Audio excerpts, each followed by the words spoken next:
Hey guys, Bruce from UBAD again for the next part of the inversion build. As you can see here, I've got all 4 of the ESCs wired up and soldered in. I've got all the servo leads plugged in. I just kind of wanted to show you ESC number 1 since we spoke about it in the previous video. This is going to be where number 1 is. Here, and then you've got number 2 servo leads here, and they kind of overlap with this, and also the screw, nylon screw, which I told you to put in before you moved on to the ESCs. I went ahead and did all of mine, and that way they're ready to go and I don't have to worry about that step later. Now when you do get the servo lead for servo number 2, it's gonna be a tight squeeze, but it will fit. So basically just make it fit. I mean, it's not that hard. It's pretty hard though when you have one hand. There we go. And there you go. They're all in there. I'm going to go ahead and I'm going to pull these wires tight and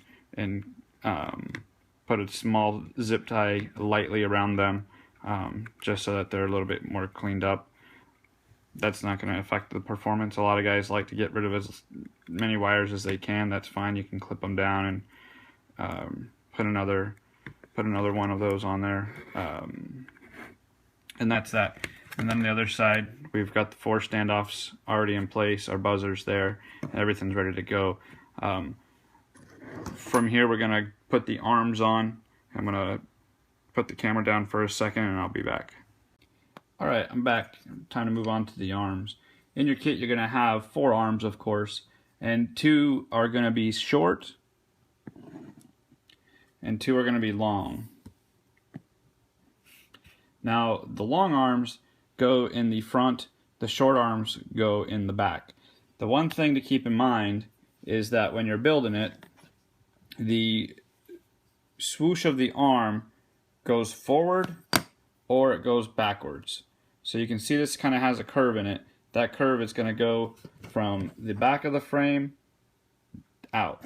So this way would be wrong. You won't have any clearance.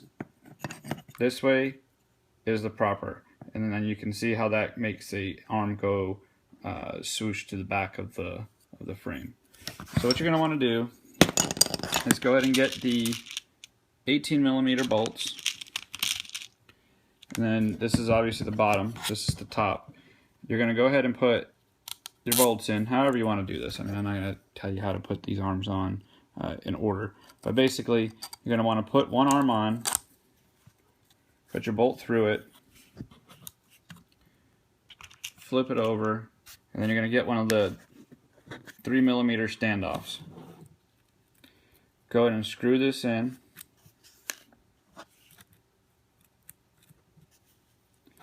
Oh, that's really difficult, huh? Alright. I'll go ahead and put that on. Now you got to remember that this is aluminum hardware. You don't want to He-Man strength this stuff on. These will snap if you really get too torquey on them, and so you don't want to do that. Just go ahead and get these ones kind of hand tight, and then you can realign those other two holes. And then you're just going to do the same thing. You get your other 18mm, another 18mm. Put on the 3mm standoffs.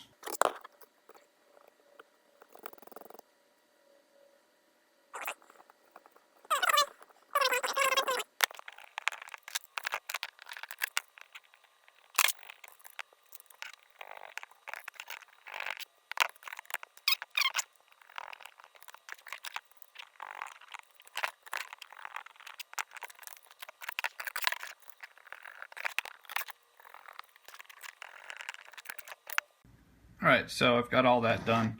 Got all my motor, my arm hardware in.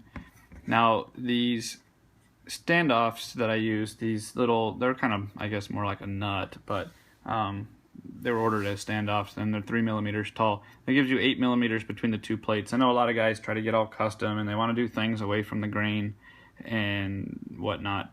Well, that's fine if that's what you want to do. But keep in mind that the reason that we added these nuts on here is so that your arms are always on it, so you're not fighting your arms when you're trying to put the bottom plate on. So a lot of times when you're trying to do everything at once, everything's flopping around. You wish you had 4 hands to do it, and this way it gives you enough clearance for ESCs. If you have a thicker ESC, it gives you enough clearance for those, and it also allows you to take it apart without having to fight with these arms. So when you are in the field and you're trying to change one of these ESCs, which really should only take you about 15 minutes, which is pretty quick considering, then you can get it done. Once you get these arms on, I would go ahead and move on to doing the big standoffs. Now, with the big standoffs, you're gonna have to do only the middle 2 or middle 4. The front one, the front standoffs, they won't go on until later, and that's because we use a bolt that goes from the skid plate all the way through the bumper and then into the standoff. So what you'll want to do is utilize these 2 holes and these 2 holes. These 2 holes were made for future ideas. They can be utilized for other things, and that's going to be stuff for the future. But for now, you'll just want to use these 2 holes and these 2 holes. And then as for your hardware, you're going to want to use the small 6mm, and then obviously you're going to want to use your standoff. So let's go ahead and do that.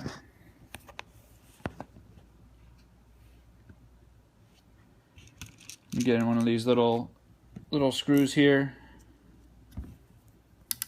Oh, tiny. And find where I put my wrench or my little thing. This just helps me guide it in. There we go. And then I take my standoff.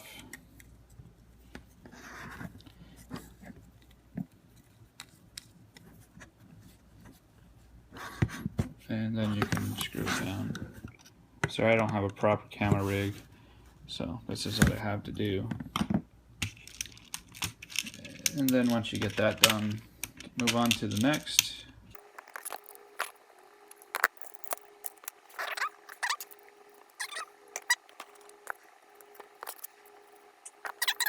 Well, 4 of the standoffs on. And so like I said, you'll have these 2 in the front, these 2 in the rear. And you're not going to use these holes. These holes are going to be reserved, like I said, for future things. And that's it. So that's your standoffs. You're done with this plate for now. From here, you can just take this plate, put it aside. What we need to do is prepare the skid plate with the LEDs.